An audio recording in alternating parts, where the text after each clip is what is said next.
Hey there, everybody at nscale.org. Kevin here. Just thought I'd share a couple of projects with you that I've been working on. Like I said in my thread where I was looking for some critique on my gondola, my weathering gondola, I've been really into the weathering as of late. And yeah, so this is my weathered up gondola here. I don't know if you can see it very well, but it turned out really well. Just what I ended up doing, as I tried to explain in the thread, is I used a candle lighter to lightly melt the sides. I'm going to have a tutorial on this, so this isn't a tutorial by any means. I'm just kind of giving you a brief explanation. Used a candle lighter to kind of give the plastic some ply along the sides. Just used a screw to tap down the sides and try and push it out a little bit, give it a little bit of indentation. And then what I did is using dollar store acrylic paint, in this case burnt sienna, and I was using a black as well. What I start doing is I just take a Q-tip and I start dabbing on layers. In this case I did black out the road number of the car. Unfortunately, I wasn't thinking very well, but now that it's been brought to my attention, I've been working on that a little bit better. But I think this one turned out really fantastic.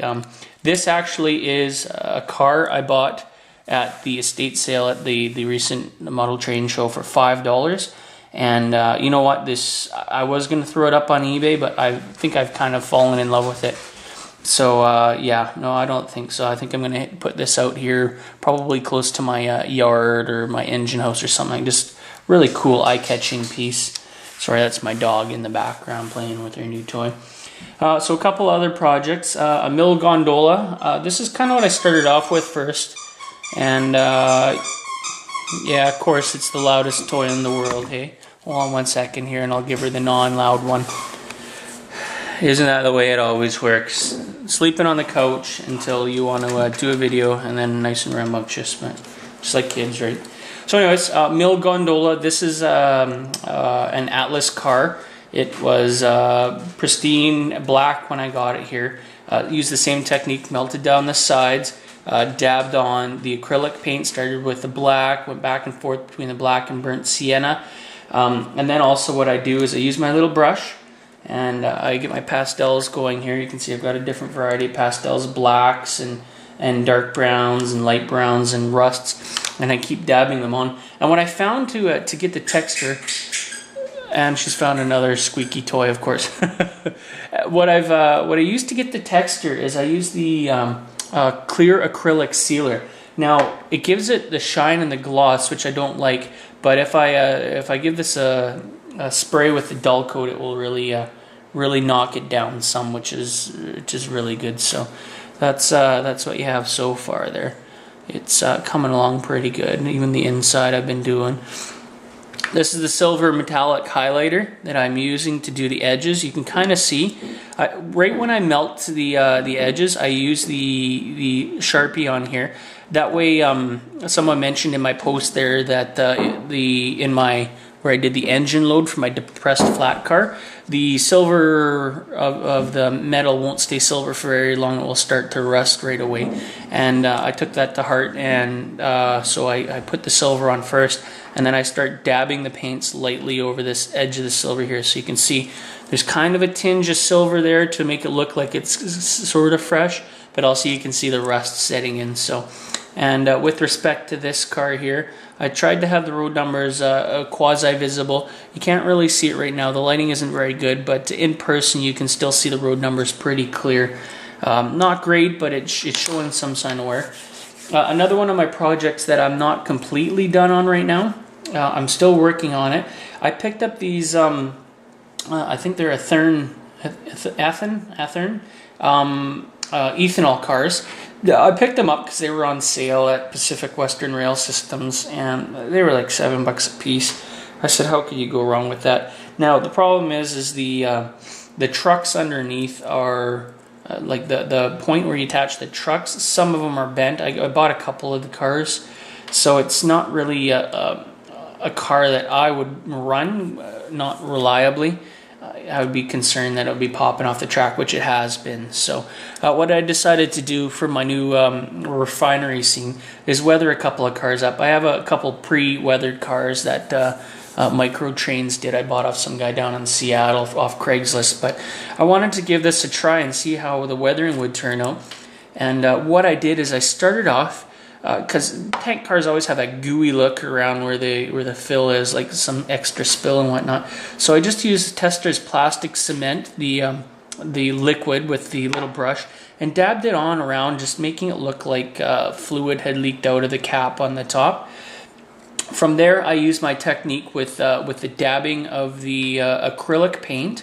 I haven't used the sealer on this one because I'm really concerned that if I use the sealer, it will start to really shine. You can see it's got a shine to it already, but I'm afraid that it will just be too shiny, and then when I give it a thwack with dull coat, it won't take. So this is still a work in project. So I know you guys are gonna be like, oh yeah, well, it doesn't look great, doesn't look finished. Well, you're right, it's not finished. I'm working on it.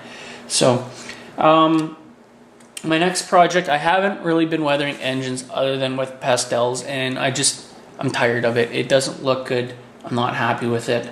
So I figured, what the hell, let's give this a try. So this is just a lifelike Walthers model, Burlington Northern. Once again, I picked it up because I didn't know when I first started model railroading. I wanted to do BN just because I love their color scheme, but I ended up deciding to go with with BC Rail. So as you can see, I've taped off all the windows. I've taken off all of the handrails and the snow plow on the front. And I've started using my technique.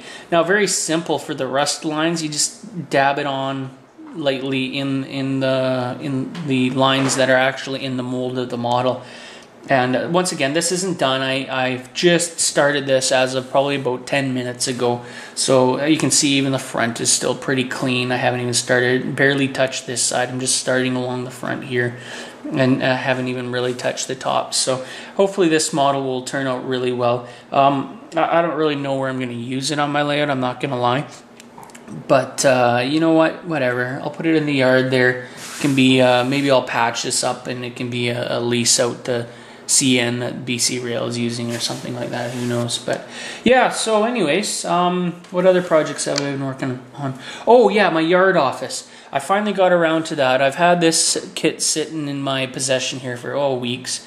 Robbie was kind enough to offer up a kit about seriously 10 minutes after I bought this one from a hobby shop.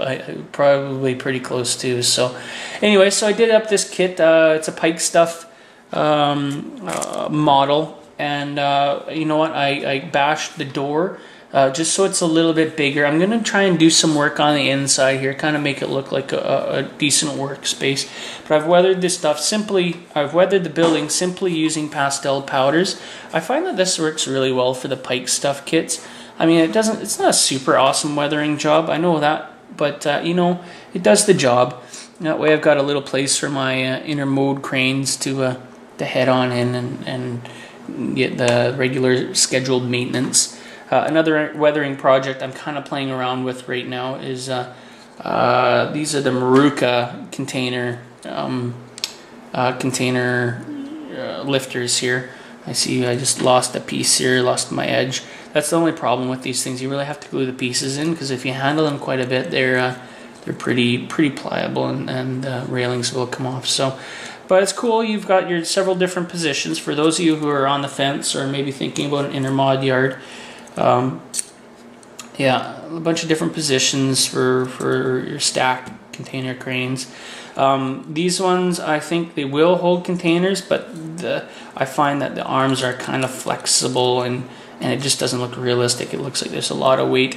I really like the Tomix ones, the long grab arm ones. Those actually click into the Kato containers really nicely, and you can have it hold in a Kato container, and it kind of completes the scene. So yeah, that's kind of what I'm working on project wise. This gondola, I'm going to use this for an upcoming tutorial on how to weather the car and make it kind of look like that one there. I don't have a whole lot of time today, but we'll see if I can get that done for Monday or Tuesday. Yeah, so anyways, guys, I hope everyone's doing well, and my projects are coming along nicely, and good old winter projects. So thanks all for watching. I'll probably get about 15 hits on this on the total of YouTube life, but you know what? Whatever. I appreciate it, guys. Take care.